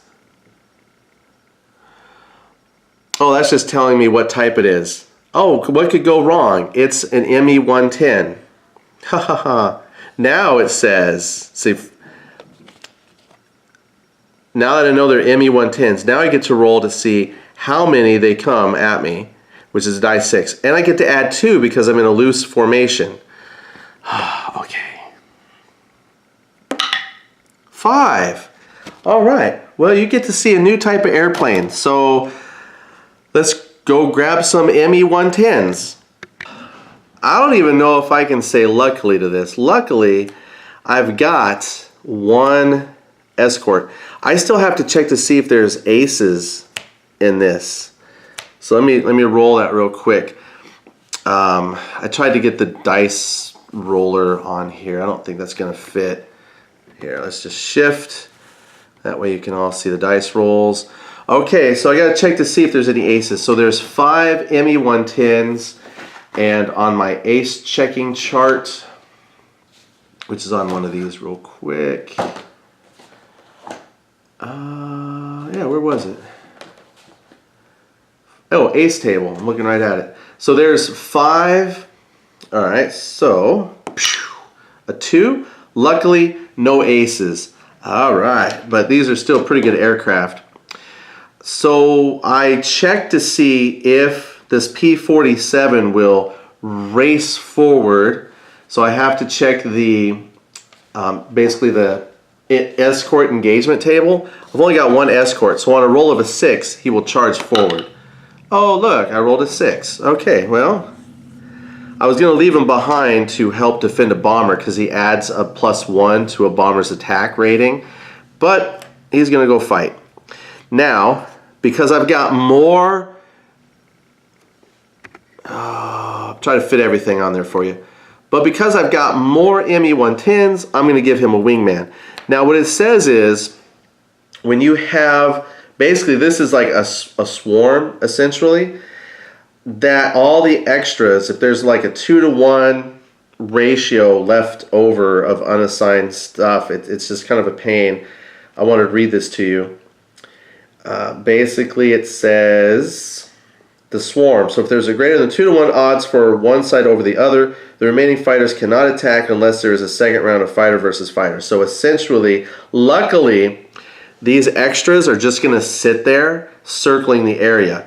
After this round of combat, let's say this P-47 successfully shot down somebody, then I could reassign a wingman. And then, you know, we could resume combat. But as far as this goes, the air-to-air battle, they're just going to sit there for now. So we'll go through our first round of combat. This wounded P-47 has the advantage of 1. He's got 3. So the ME-110 goes first. He's got combat strength of 5. I have structural integrity of 2. So that's +3 on the combat result table. So it's 7 + 2 is 9. That would be damaged. So he's going down in flames. Now I'm about to tell you something. I may have done this wrong. I'm just double checked. I don't remember, like I remember reading it says if you damage something twice, then it's removed from the game. But I'm looking again and it just says if you get a damage result, you just flip it to the damage side. It doesn't say if it's already damaged, remove it. So there's a slight chance that some of my aircraft, the fighters that I thought were shot down, it's possible they could still be here, they're just damaged. It's just that in my mind, until I know otherwise, and someone can tell me, that might make a slight difference going forward, that those damaged aircraft would be there. But in my mind, I'm thinking they should probably go down. If they get 2 damage results, they should go down. Not that I'm encouraging all of my P-47s to get shot down, which they were. It's just that I have a feeling they should, and it seems like the only time I would actually lose the damaged aircraft would be either they get the destroyed result or they drop out on the damage checks on the flight back. And that could be the intent. It could be that these damaged airplanes are just flying with you the entire way. Yeah, so I think I may have messed that up. But let me tell you, it didn't really make much difference. So I tell you what, just for the sake of not really sure, I'm going to leave the damaged aircraft damaged because it doesn't say to remove a damaged aircraft. I thought it did. That's one of those rules that you read and you get confused with another game that you play. And so here I am going, I'm just going to leave it as is, because all it says is for fighter combat table, which is 10.1 of the rules, destroyed. If you get a destroyed result, you remove the aircraft from the game, and then you adjust victory points accordingly. Damaged, you flip the aircraft to the damaged side, and that's it. It doesn't say anything about if it's already damaged. It only says that those kinds of things for the bombers. If the bomber's already damaged, you got to make some additional checks. So I'm going to leave it because later there is a damaged aircraft check that you make in the game to see what happens to those damaged aircraft. So it's possible that the fighter is just struggling to hold on. I'm going to leave him. So he'll attack back. So he only has a 2 attack strength. The ME-110 has an integrity of 3. Yeah, these are much tougher. So that's going to be -1 to his roll. So he rolls a 6. It's a 5. Well, on an aircraft table, 7 or less is no damage. So a damaged aircraft, it's almost as if it's not there. So I'll leave them in the game. And so I know next time going forward, I'm going to go ahead and play where they stay. I know it makes sense. I'm going to play it the way where they only drop out if they get that result that forces them to check for a dropout. Otherwise, these wounded planes will just fly with me forever. All right. Well, regardless, it would be the second round of combat now. And the ME-110 still has 5 attack strength, +1 for his buddy is 6, -2. That's +4 to the roll. 4 + 4 is 8. So it's still a damage result. He just didn't shoot it down completely. The P-47 gets a -1. So rolls a 7, -1 is 6. So again, no change. Basically, they just fly right around that P-47. So he's going to go back to right above the escort box. That means I've got 5. Now, the way this works, I'm glad you wanted to see this, is the aircraft come in waves. Essentially, you're going to make all of your checks for 4 aircraft at a time. So 4 aircraft is a wave. Once all of these aircraft have resolved their 2 rounds of combat, then the second wave comes in, which will be this guy here. So once you hit 4, anything above 4 planes in 1 attack forms a second wave. So now we're going to do the random element thing. So 1 through 3 is the first element, 4, 5, 6 is this element, and then, well, there's only 2 aircraft, so then it'd be like 1, 2, 3, 4, 1, 2, 3, or 1, 2, 3, 4, 5, 6. All right, so here comes the first ME-110. It's going this element. I rolled a 2, so he's coming on the lead element. And then the next ME-110 is going to be here on the high element, 6. So he's going to be on this crew. And then the next one is a 2, so that's on the lead element, and it's playing 1. And then this guy here is the lead element, and it's this bomber. Oh boy. So they want that lead bomber. All right, so this is my veteran crew, which is about to die, and they get no combat bonus. Structural integrity is 4. They all have an attack of 5, and they have structural integrity of 2. So the nice thing is the bomber gets to resolve all his defensive fire. And he gets +1 because this guy has no one attached to him. So he has an attack value of 4. They have a structural integrity of 3. So that means all my attacks are going to be at +1. So we'll just go down the line. So first fighter is 8, +1 is 9. So it is damaged. because 8 up is a damage. And then 7 plus 1 is 8, so that one's damaged coming in. Yay, veteran crew, hold it together. Then the last plane, 4 plus 1 is 5, so they are not able to damage that airframe. This bomber, slightly different story. They have a -1 to their attack skill, so it's 2. They add 1 because they have a buddy that can help out. So that's a grand total of 4. Subtract 3 for his structural integrity. Add 1. So that's 7 plus 1 is 8. So he is damaged. That's very lucky. Now the fighter craft make their attacks. And remember, they're all resolved individually. So they drop to an attack strength of 4 minus the 4 for structural integrity. So there's no modifications to their dice roll. So first one rolls a 10. Which is light damage. So we're going to check to see if it's an effect or damaged. So 1 through 3 is what we want. Alright, so he got damaged. Now we get to check to see what happens here. If it's an effect or if he drops out. Okay, hopefully it's no effect. Oh, we get to make a dropout check. Alright, so first of all, he is damaged now. And we have to check to see if he drops out. Now the dropout chart is this damaged aircraft check. So 1 or 2 means he has to check to see if he actually drops out. 4, okay, he stays in formation, so he's hurt. Who is that? That guy? Oh, I forgot. Okay, so now this guy rolls. 5. 5 on that is light damage. So we're going to check to see if it's no effect or damaged. So, we roll a 6, so he is damaged. So we come over here to see if it's no effect or if it's another dropout effect. So it's not instantly destroyed, but there's a chance he might fall out. 1 or 2, alright, so a 3 on the dropout means he stays in formation as well. Okay, so now we've got the undamaged Emmy. He's got attack strength of 5, subtract. Oh, I forgot to subtract. He actually has less hull integrity. It went from a 4 to a 3. So I think the results still would have been the same. He took damage, but he stays in formation. So, but I gotta remember that. So it's a attack strength of 5 minus 3. He gets +2 to his roll. Oh, good. It's still light damage. It's not that good. It's 5. So again, we gotta check on the. Oh, you know what? Oh my gosh! I was checking. I don't know what I was looking.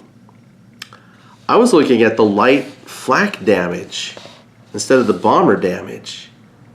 So actually, he's not damaged. Oh man! I tell you what, I'm so looking at the wrong stuff because I know these guys are hurt. But 7 or lesses don't count. So I think all of those were no effects on the bomber damage from those attacks. Except I forgot what I rolled just now. Let me do it again. Oh, okay, so it's 9, it's an 11. Well, let's look at the correct chart. Oh, that is heavy damage. So now we get to see what happens. On a 1 through 3, no effect. So roll a 1. So what that means is he is damaged now. So no matter how you cut it, whether I was looking at the wrong chart or not, he comes away damaged. Alright, now we got to check the attack here. 4 minus 4 because he's not damaged. So that's, oh, I got to roll 2 dice 6. I'll have to find that one later. Let's roll these again. So that's a 7, no modifier, and again, 7 or less on the actual chart is no damage. So that bomber is fine. But here's the good news. That's the first round of combat, so all of these damaged ME-110s go away. And this guy checks to see where he goes. So I'm going to roll. So he's attacking the second group now. So basically he just did a strafe. And he's attacking target 3. He's going to attack the lead target this time. So now this bomber has no combat modifier, so he's got 3. Minus the integrity of 3 is a 0, but I add +1 because I have an assisting bomber crew, so I add 1 to my 2d6 roll. So I rolled a 5, +1 is 6, and 7 or less has no effect on the fighter. So the fighter comes in clean. So he's got an attack of 5, bomber integrity of 4. So I roll a 6 and 11 on the bomber combat, which is a heavy damage. So I'm just going to flip him right now. So he did heavily damage that bomber. Then I check to see if there's a further effect. It says, yep, we get to make a dropout check now. Great. Oh, and I forgot to check it to see if that veteran crew lost an experience rating. Let me just check that real quick. Oh, they rolled a 1. Okay, so basically they go down to green. So they got a heavy flak attack, and not only was it a heavy flak attack, but their crew, some of their crew got injured to where they lost some effectiveness. So now that's a green crew. They suffered heavy damage. I'm going to roll to see if their crew is wounded. Nope, their crew is fine. I rolled a 4. So yeah, just remember, sometimes you might forget a step, but it's easy to go back, check, correct it. My opponent is okay if I make a mistake here and there, but I think I've caught all the errors. Oh my gosh, this is so frustrating. So now I got to roll to check to see if this bomber falls out because it's heavy. So on a 1 through 3, he'll stay in formation.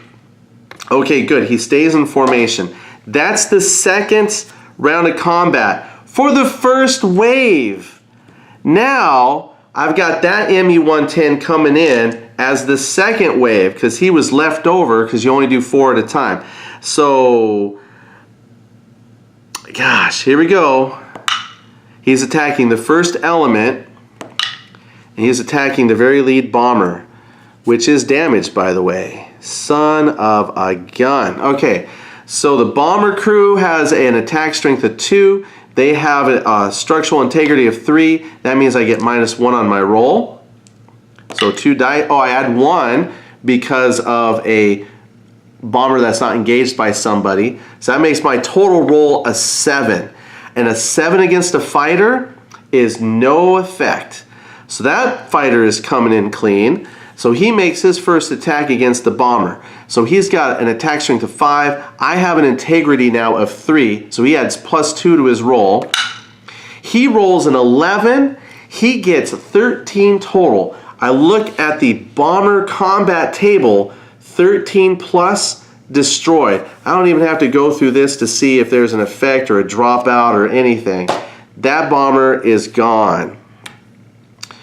That's okay, we were already in loose combat, so gosh. All right, so we've lost 3 bombers and a whole bunch of escorts. That 10 victory points that I got for destroying the target pretty much just kind of got sucked down to like nothing. All right, and that was the first round of combat. So now I got to check to see for the second round of air combat where that remaining fighter goes. So he's going to stay with the first element, and there's only 1 guy left. So there we go. All right, so the bomber has a green crew with a -1 combat value. So that brings the combat value to 1. Subtract 3. I get -2 to my roll. Oh man, that sucks because I rolled an 8, -2 is a 6. That means they did not shoot the aircraft. So the aircraft comes in 5. There's a structural integrity of 3, so it's +2 to its roll. Oh my gosh. 11 plus 2 is another 13. Are you kidding me? Well, there you go. And then technically he flies away. Good job. So other than like a minor forgetting of 1 point or so, pretty much I think that was done correctly, and I pretty much just got wiped. That's bad. Okay, air combat's done. I gotta move 1 more square home. And we're still in a loose formation because I've pretty much have lost everything, right? So after we, we do the lead bomber adjustment. Now remember, because we've lost this lead element, I now got to move these guys up. So that number, the next higher number, will come up to the 1 position, and now you'll come up and take the number 2 position. Then we do the loose, my escort returns to the escort. So remember, I had this one guy who stayed with us through the fight, but because I moved another box, they go away, which we would do in like a second, but I'll just take him off now because he's gone. All right, yeah, so now we do the loose formation check. This guy gets, he's a veteran. Good, I brought a veteran along with me, and he gets +1 to the check. So remember, if I'm on a 4+, they go back to a tight formation. Nope, it's a 1. So they still stay in a loose formation, which is bad because remember, you add 2 fighters to whatever your check is. So I think we're close enough back to England. We're over England, so there won't be any enemy fighters, but any number of things could happen. Then we do the damaged aircraft checks. And all my damage, he's damaged. Okay, so let's see what happens to him. On a 1 or 2, we make a check to see if he drops out. Okay, I rolled a 4. I forgot to bring that up, but he did roll a 4. So he is fine. He stays. Oh, my goodness. I'm just going to leave him uncovered to remind me he's damaged. You can make it! Escort fighters range. So we've extended the range of those escorts, so they're gone.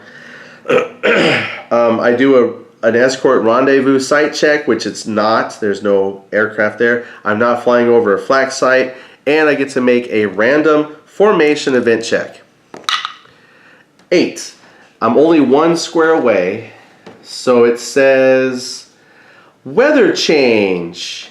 On a 1 through 6, on a 1 through 3, the cloud cover changes. 3, it does change, and on a roll of 4, so it doesn't change. It changed from light cover to light cover. Yay! I didn't need to make that weather change check because I'm done with the attack, but I thought it'd be funny if that changed clear. Ha ha ha ha ha. All right, so we did the formation event check. There's no aircraft. Now it says once they hit the box home, because now it's the new turn, I didn't get attacked by airplanes, they're safe. There's an optional rule to see if they crash land coming home. Let's check that, because what else could go wrong on this flight?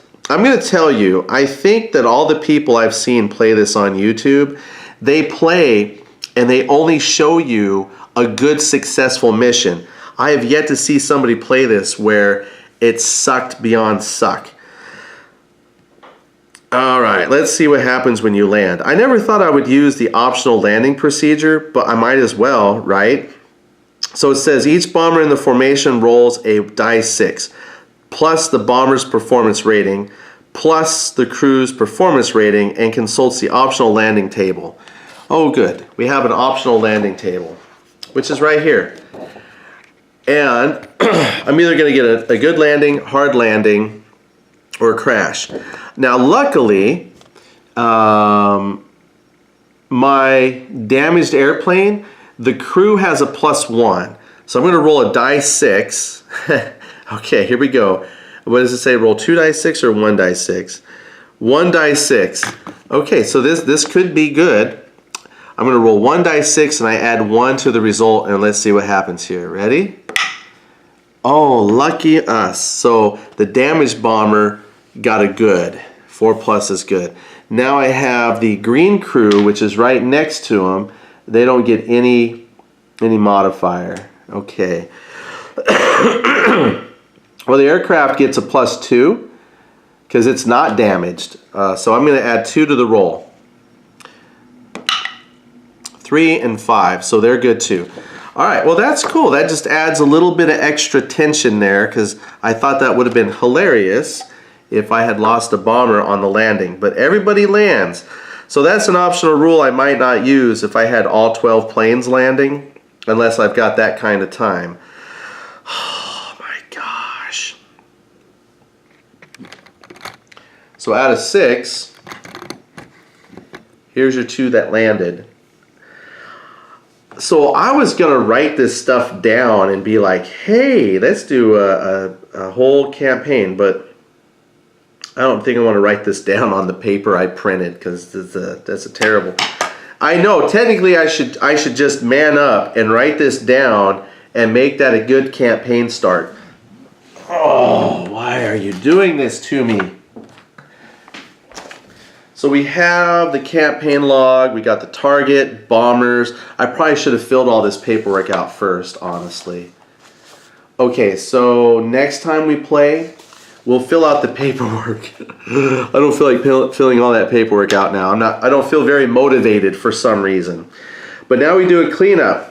It says reshuffle the active mission card back into the mission deck, except it's not active because it's dead. I did kill Melt. Then it says on the formation card, I got to move my escorts. They're gone. The interceptors, aces, all that stuff is gone. Basically, when you come back, your fighter escorts, you don't do anything with them. Once you land, like if they didn't drop out, like I hit my escort range, so if I landed at base and still had escorts, they just fly back to their base. You don't have to do anything with them. But basically, I got to move. All of these aircraft would then move to here. I'm just going to wipe this board clean here for a second. I'm not going to shift the camera over, but let's just say I'm going to do this kind of the quick and dirty way.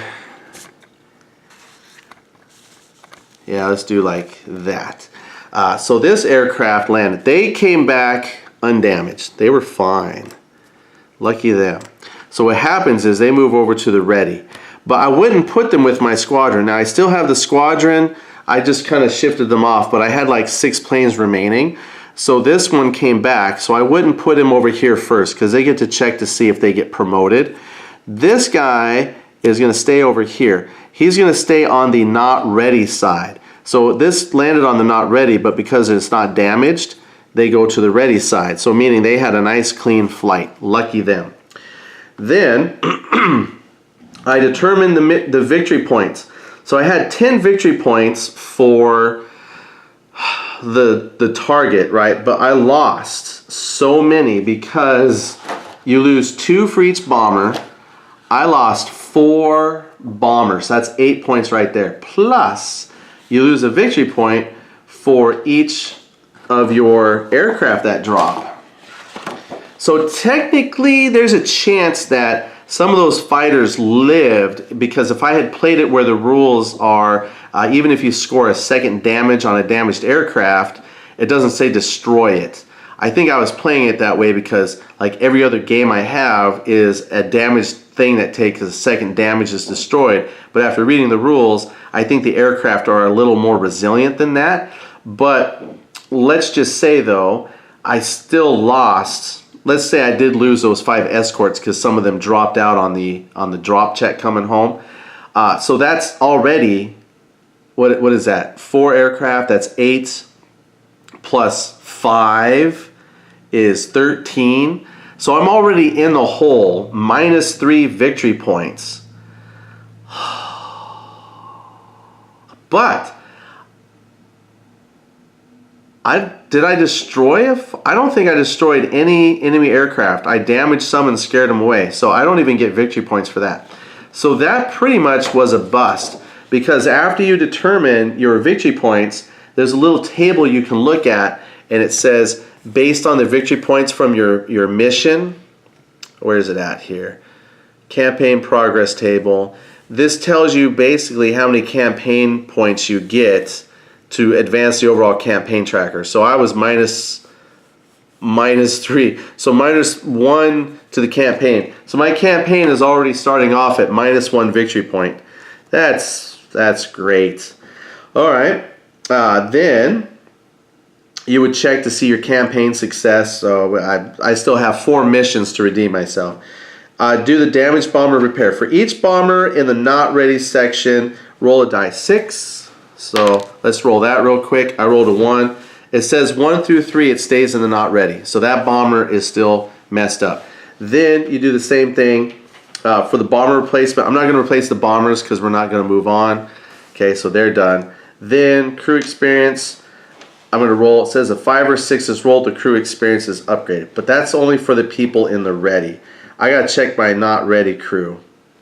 On a die 6 roll, 1 through 2, they're not ready. So this group coming home, they would be off out of the next mission. So I would get new bombers and basically start the process over with new bombers, new crews, with an overall -1 victory point to the campaign. So there you go. That's a whole mission for you right there.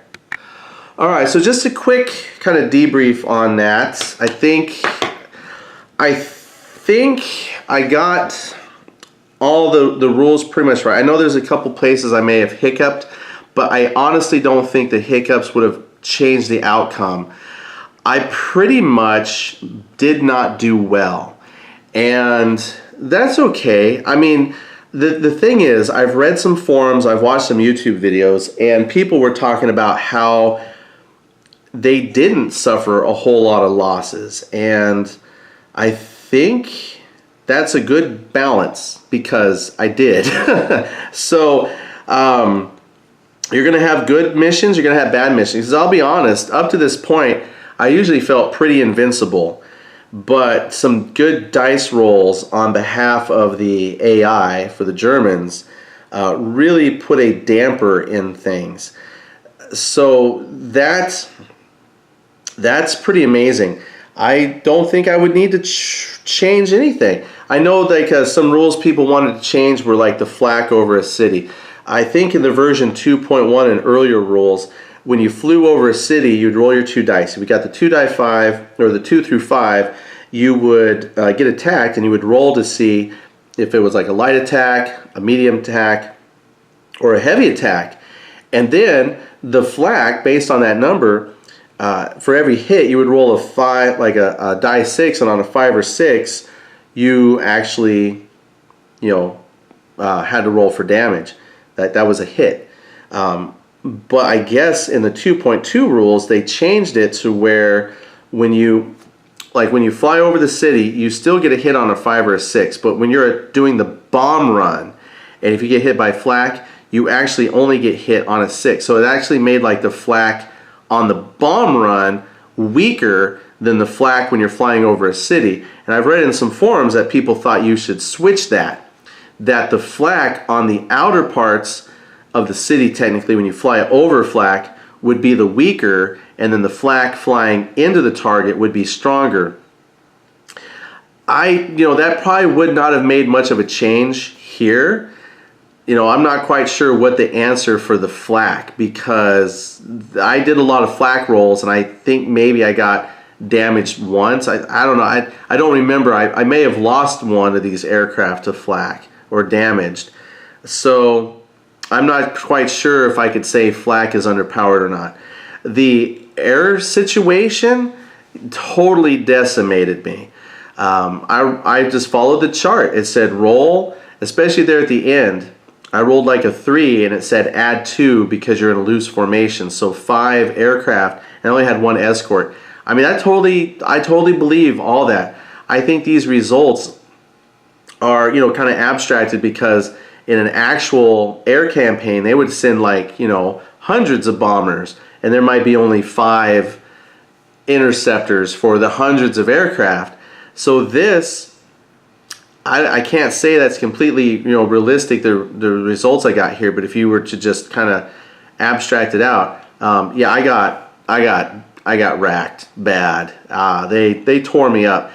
The first fighter group tore me up, even though I had all, it was 4 aircraft to my 4 escorts, and it was just a better aircraft. If I had rolled like gotten the weaker aircraft, I think it's the BF 109, or what was it, a BF something. What was the better one?